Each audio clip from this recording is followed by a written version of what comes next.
The market is doing everything we hoped it would. Let's take this time of relative peace and quiet and see if we can look forward into the future and see what's coming next. Okay, friends, so let's take a look at where the market's been and some things I'll be thinking about as I think about the future. First thing to notice, this is our model that we've talked about nearly every week. So what is the market doing? I think the market is going down and going to do a test of its 200-day moving average. And as you'll remember from the last couple of weeks, there's basically three ways that this scenario could have resolved. The market could cut through the 200-day like a hot knife through butter, or it could sit on it very lazily. Both of these are the bad scenarios. But the positive scenario, and the one that I was hoping to see and that I thought we were going to get, was coming down, hitting the 200-day moving average, and then bouncing on it off of it very strongly like a trampoline.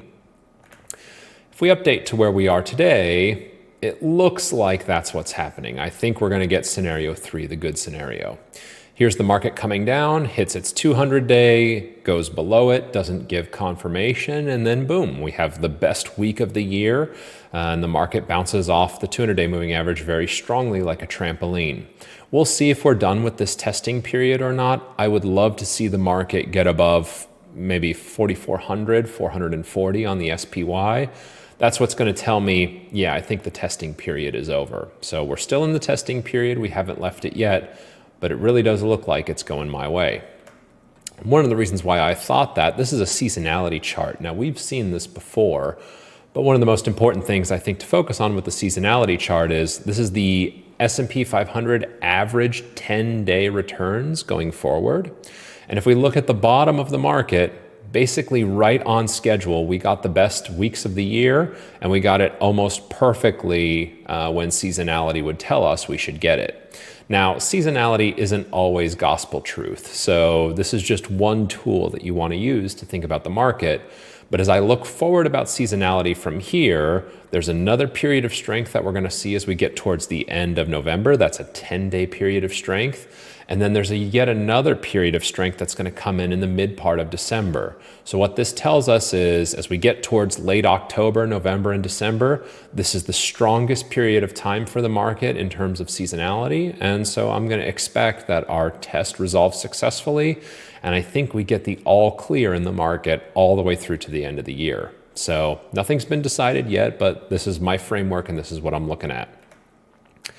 Part of my job as portfolio manager is to, when things are going well, it's great. We don't just necessarily cheerlead the market going higher, but one of the things that I do is I think about, okay, I think I've got the market figured out now. What happens after the end of the year? What's coming next?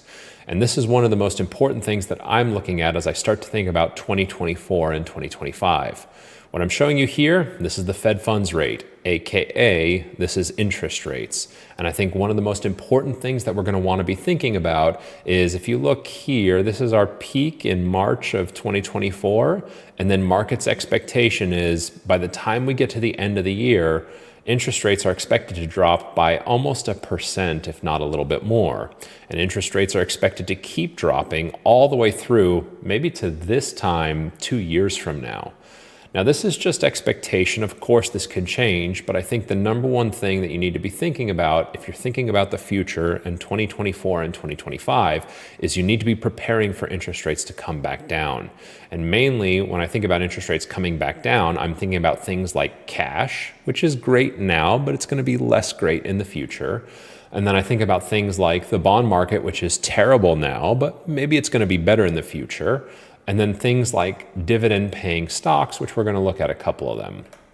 So first up, let's look at bonds. I know everyone hates bonds right now, but I think we don't want to pull our eye off the ball here because this is the bond market performance during times when interest rates were coming down, rate cutting cycles.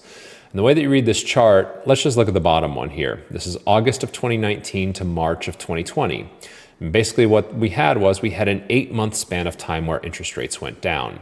Fed funds started at 2.38. Fed funds ended at 0.13, which means we cut about 2.25% off of interest rates. And during that time, in those 8 months, the bond market, as measured by the Bloomberg US aggregate, went up 5.4%. If you were to annualize 5.5% roughly in 8 months, you get an 8% more than an 8.33% rate of return annualized during that time. So what does this tell me if I look at all the rate cutting cycles since the 1980s to now? It tells me that you want to look at the bond market because these annualized returns are really good. Remember that the stock market since World War II generates around 9% returns, give or take. And so if you see anything around 9% or better than 9%, it tells you, hey, this is an investment that you're going to want to pay attention to. And there's a lot of that here on this chart. So what do I think? I think something good's coming to the bond market next year. I'm also looking at dividend paying stocks. In this case, I'm looking at utilities. Now, utilities, they're typically defensive businesses. They tend to be monopolies, but they're very sensitive to interest rates. And so I'm not surprised that they've been getting massacred all year as interest rates have been going higher. They've dropped something like 20% from their 52-week high. I think as interest rates start to go down, I think this is actually going to support utilities and potentially we might see an uptrend for them next year. This would be very normal because one of the things that we very often see in markets is that the worst investment of the previous year, in this case, which is utilities, becomes the best investment in the following year. So one of the things that I'm looking for is utilities. They're great defensive investments. They pay you a nice dividend rate. And if we do get interest rates coming down next year, I think there's some potential here for appreciation. So these are the sort of things that I think about as I get towards the end of the year. I'm really thinking about those portfolio updates that I do in January of every year. What am I going to do? What sort of year am I expecting? And you can sort of see how my worldview is starting to build. Finally, of course, I'm always on Recession Watch. From our webinar in March, you know that I think that we're going to hit an economic slowdown, and my expectation was it's coming by the end of this year. As of right now, all I can tell you about the Recession Watch is there's no recession here. This is the last 3 months. This was as of the midpoint in October. The economy is still very strong, hanging in there. But I'm going to be watching each of these 6 things. This is what the NBER uses to actually determine a recession. I'm going to be watching for any degradation here. And if we do start to see some degradation, I think some of those safer investments, namely the bonds and utilities, typically we see a flight to safety when the environment gets a little dicey. So we'll see what happens from here. That's not a story for today. Between now and the end of the year, I'm expecting my scenario to play out. Seasonality and all the rest of that is going to do very well for us. But in the meantime, I'm thinking about as we get into 2024 and 2025, what the investments are going to look like.